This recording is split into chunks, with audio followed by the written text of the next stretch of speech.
नाज़रीन इकराम, मेरी आज की वीडियो कुरैश उस्मान के बारे में है, जिसमें हम बात करेंगे कि कुरैश उस्मान के सेट से 2 तस्वीर आई हैं और उनमें से एक तस्वीर में एक बूढ़ा सा आदमी सोफिया और बाला के साथ है और दूसरी तस्वीर में अलाउद्दीन के साथ है। तो ये बूढ़ा शख्स कौन है, इस बारे में जानेंगे, क्योंकि नाज़रीन इकराम आने वाली किस्त में एक अहम किरदार अदा करने जा रहा है जिसका ताल्लुक हलीमा से होगा। और कुरैश उस्मान की आने वाली किस्तों में 2 टर्किश अदाकारों को शामिल करने की खबर अपनी पिछली वीडियो में मैंने आप लोगों को दी थी, तो इनके बारे में कंफर्म न्यूज आ गई है कि ये अदाकार कौन से किरदार प्ले करने जा रहे हैं। इसके अलावा आप लोग कई बार मुझसे ये सवाल पूछते हैं कि मलून खातून इस सीरीज में आएंगी या नहीं, तो इस बारे में मलून खातून ने अपने इंस्टाग्राम अकाउंट पर खुद से बता दिया है। तो उन्होंने क्या बताया ये भी आप लोग आज की वीडियो में जानेंगे, और इसके साथ साथ आने वाली किस्त के मुकम्मल सिनेरियो पर भी बात होगी। तो आइए चलते हैं आज की वीडियो की तरफ। और चूंकि आज 3 मार्च है, तो कुरैश उस्मान के हवाले से मैं एक जबरदस्त किस्म की मेमोरी आप लोगों से शेयर करना चाहूंगी। वो ये है कि आज से ठीक 5 साल पहले 3 मार्च 2020 को कुरैश उस्मान सीरीज का ये सबसे ज्यादा ड्रामेटिक ट्रेलर हमारे लिए रिलीज किया गया था, जिसमें मोहम्मद बोजदैग ने हमें ठीक ठाक तरीके से बेवकूफ बनाने की कोशिश की और कामयाब रहे, क्योंकि इस ट्रेलर के एक सीन में उस्मान गाजी के कंधे पर एक हाथ था और तब सबने यही सोचा था कि ये हाथ अर्तुगरुल गाजी का है। और शायद आप लोगों को याद हो कि उस वक्त हम लोग कितने खुश थे, क्योंकि हम एंगन आल्तान की अर्तुगरुल के किरदार में वापसी का इंतजार कर रहे थे। लेकिन अफसोस कि ये हाथ वाला सीन एक ख्वाब निकला, और मुझे यकीन है कि उस वक्त अक्सर लोगों ने मोहम्मद बोजदैग को बुरा भला भी कहा होगा। और फिर इस ट्रेलर के चंद माह बाद मोहम्मद बोजदैग ने तब हमारी सारी उम्मीदें तोड़ दी थी, जब एक लाइव ब्रॉडकास्ट में वो आए और उन्होंने कहा कि अर्तुगरुल की वापसी नहीं होगी, और अर्तुगरुल बे से मुराद उनकी एंगन आल्तान था। और वैसे उस वक्त ये अफवाह फैली हुई थी कि जिहान उनाल नामी टर्किश अदाकार ने इस सीरीज को अर्तुगरुल के रोल में ज्वाइन कर लिया है। तो बहरहाल मोहम्मद बोजदैग की एक जहानत से भरपूर प्रमोशन थी, लेकिन अब वही मोहम्मद बोजदैग 2 ट्रेलर्स में पूरी किस्त हमारे सामने खोल कर रख देते हैं और हमारे लिए कुछ भी सरप्राइज नहीं रहता। तो बहरहाल ये एक मेमोरी थी जो मैंने आप लोगों से शेयर की। और इसके बाद अब बात करते हैं उस बूढ़े की, जिसकी तस्वीर कुरैश उस्मान के सेट से रिलीज हुई है। तो नाज़रीन इकराम, जैसा कि कहानी अब इस तरफ जा रही है कि जो लड़की सोफिया के साथ है वो असल में कौन है, पोइना या कोई और। तो आखिरी सीन में उस्मान बे और बाला खातून के चेहरे और बातों से तो यही लगा कि वो कोई ऐसी लड़की है जिसे उस्मान बे और बाला जानते हैं। तो पहला ख्याल तो जहन में यही आता है कि वो लड़की मरियम ही होगी।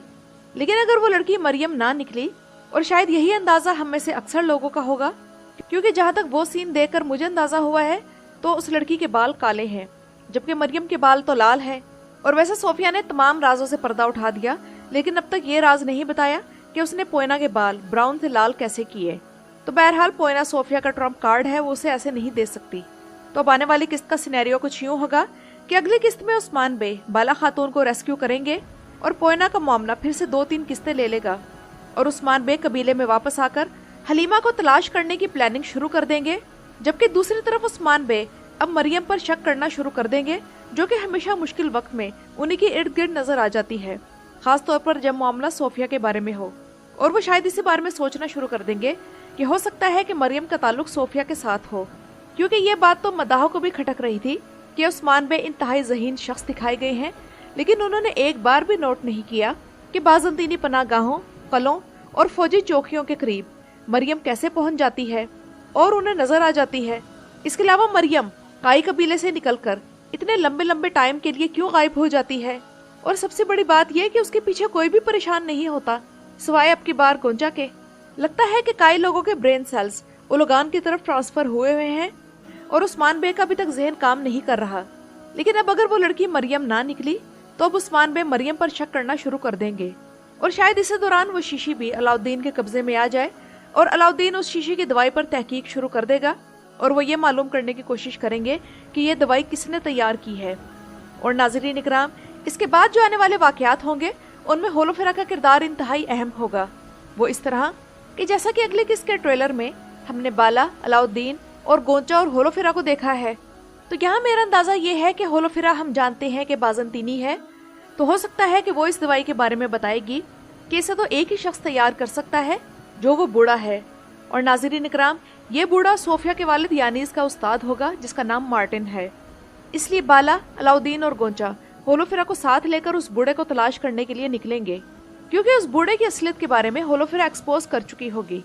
तो कहानी बड़ी दिलचस्प होने जा रही है और बड़ी लॉजिकल सेंस के साथ आगे बढ़ रही है। इसके अलावा पिछली किस्त में हमें यह भी दिखाया गया कि बाला हलीमा की कंघी और कपड़े साथ ले गई है और मरियम जब कबीले में वापस आएगी तो उसे ये देखकर शौक लगेगा कि बाला इन कपड़ों वाली को अपनी बेटी कहकर रो रही है। तो जैसा कि हम जानते हैं कि ये कपड़े और कंघी मरियम के बचपन की हैं, तो वो ये सोचने पर मजबूर हो जाएगी कि क्या बाला वाकई उसकी माँ है और जो लड़की सोफिया ने बाला खातून से छीन ली थी क्या वो खुद वो है। और हो सकता है कि ये लिबास और कंघी शायद इसकी कोई खोई हुई याद वापस ले आए। और अब आ जाते हैं नाज़रीन इकराम उन दो नए तुर्क अदाकारों की तरफ। तो दिल थाम लें क्योंकि ये दोनों किरदार कोई और नहीं बल्कि मंगोल होंगे और या तो ये उलुगान की बीवी और बेटा होंगे या फिर इल्खानी सल्तनत से ताल्लुक रखने वाले कोई मंगोल माँ बेटा। और कहा जा रहा है कि इनकी एंट्री एपिसोड 184 में होगी। जब उस्मान बे जंगल में मंगोल पर अटैक करेंगे तो ये दोनों माँ बेटा भी उनमें शामिल होंगे। वैसे हमें तो उम्मीद थी कि शायद ये काई कबीले से हों, यानी कि ये भी तो हो सकता था कि सावचे की बीवी लीना अपने बेटे अर्तुगरुल के साथ वापस लाई जाती। या फिर शायद आप लोगों को याद होगा कि दुंदार का एक बेटा हैदर भी था, तो ये उसकी बीवी और बेटा भी हो सकते थे, यानी कि दुंदार का पोता। या फिर इसे गुंदूज की बीवी और उसका बेटा आयदुगदु भी बनाया जा सकता था, क्योंकि उस्मान बे की फैमिली से अभी काफी किरदार आने रहते हैं। लेकिन ये तो निकले मंगोल। और आज की इस वीडियो में बेगम खातून पर बात करना चाहूंगी कि जिस किस्म का इसका रवैया जा रहा है तो इसे तो उस्मान के हाथों ही कत्ल होना चाहिए, ना कि बाला खातून के, क्योंकि हम इसका तब का चेहरा और इसके एक्सप्रेशंस देखना चाहते हैं जब वो शख्स जिसके बारे में इसका दावा है कि वो इसे पसंद करती है और उसकी बीवी बनने के ख्वाब देख रही थी और इसे गलत नीयत के साथ उसके कबीले में आई, तो वही शख्स उसे हलाक करे। और बेशक यूसुफ की बहन गद्दार है, लेकिन यूसुफ ने साबित किया कि उसकी वफादारी आखिरी हद तक उस्मान बे के साथ है। यूसुफ जिस तरह घेर कर बेगम को लाया वो एक जुर्रतमंदाना कदम था, लेकिन अफसोस के इल्बाए अलर्ट था और उसने हिफाजती तदाबीर कर रखी थी और उसने उस्मान बे का प्लान नाकाम बना दिया। और नाज़रीन इकराम अब आते हैं मलहून खातून की खबर की तरफ। तो यिल्दीज चागरी, जिन्होंने कुर्रश उस्मान में मलहून खातून का किरदार अदा किया था, इनके इंस्टाग्राम अकाउंट पर एक शख्स ने कमेंट किया कि क्या आप दोबारा कुर्रश उस्मान में आएंगी, हम मलहून खातून को मिस कर रहे हैं।